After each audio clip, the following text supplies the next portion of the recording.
Assalamualaikum warahmatullahi wabarakatuh. Alhamdulillahirabbil alamin, salatu wassalamu ala asyrafil anbiya'i wal mursalin sayyidina wa maulana Muhammadin wa ala alihi washabihi wa ajma'in, amma ba'd. Pada pertemuan kali ini pelajaran sejarah kebudayaan Islam kelas 8. Materinya adalah kemajuan di bidang politik dan militer. Buku halaman LKS di halaman 31. Halaman 31. Perkembangan politik dan militer Daulah Abbasiyah terbagi dalam 5 periode. Yang pertama, periode pertama mulai 132 sampai 232 Hijriah atau 750 sampai 847 Masehi.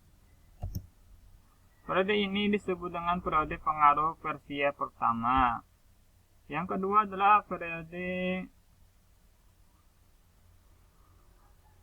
kedua mulai 232 Hijriah sampai 334 Hijriah. Periode ini disebut dengan masa pengaruh Turki yang pertama. Periode ketiga adalah 334 sampai 447 Hijriah.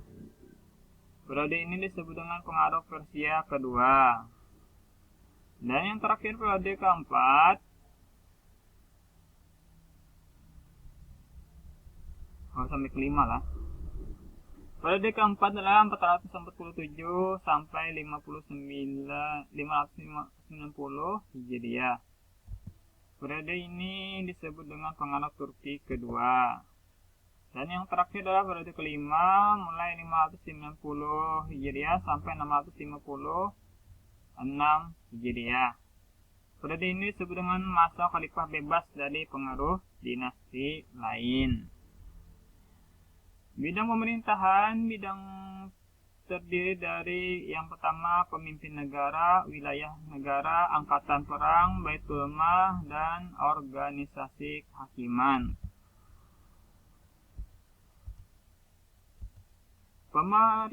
Pemimpin negara dipimpin oleh kepala negara yang namanya adalah khalifah.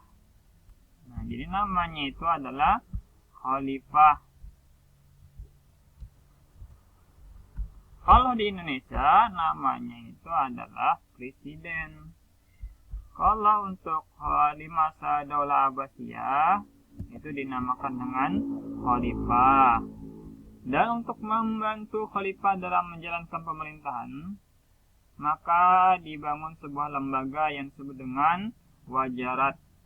Wajarat ini membantu permasalahan atau kerja khalifah. Orang-orang yang ada di lembaga tersebut, maksudnya lembaga wajarat tadi disebut dengan wazir.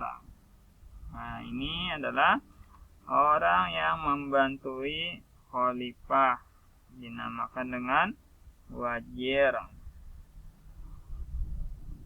atau perdana menteri. Wilayah negara pada masa Daulah Abbasiyah dibagi dalam beberapa provinsi yang dinamakan dengan imarat. Nah, jadi provinsi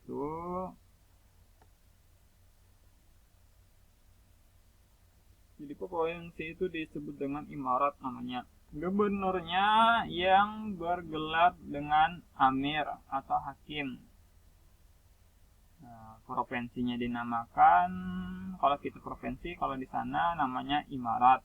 Kalau di sini namanya gubernur, di sana namanya amir atau hakim. Angkatan perang terdiri dari ajunde murasakikoh, tentara yang tetap yang digaji dan tetap di asrama. Artinya berjaga-jaga di asrama saja. Yang kedua adalah ajunde muhtawi, tentara sukarelawan. Ini tentara yang Junong itu ingin berperang dengan tujuannya sendiri.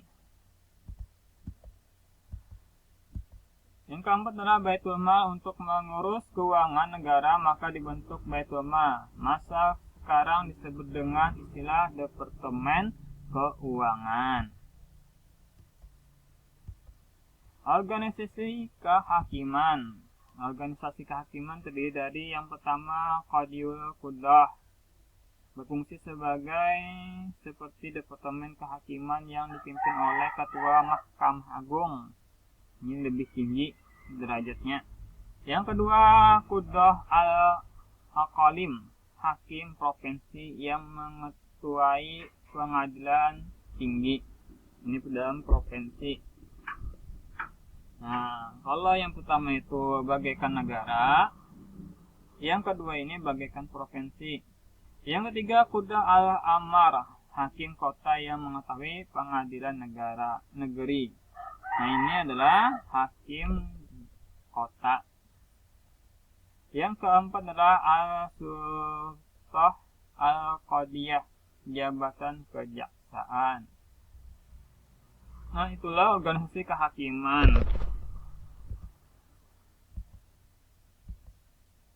Pada pelajaran kali ini, terima kasih. Mohon maaf bila ada kata-kata atau tulisan yang salah.